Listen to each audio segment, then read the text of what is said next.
In this short tutorial, I will show you how to change your country on the Amazon app.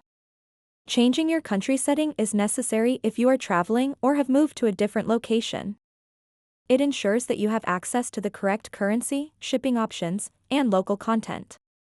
To get started, open up the Amazon app and then tap on these three lines at the bottom right corner of the screen. After that, tap Settings. If you can't see the settings option straight away, you might have to scroll down to the bottom to find it. Now you'll see an option called Country and Language. Go ahead and tap on it. Now you have the ability to change your country/region. To do that, tap over here.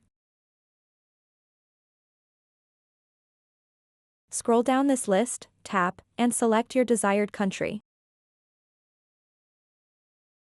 Once you've selected your desired country, tap the Done button to save changes.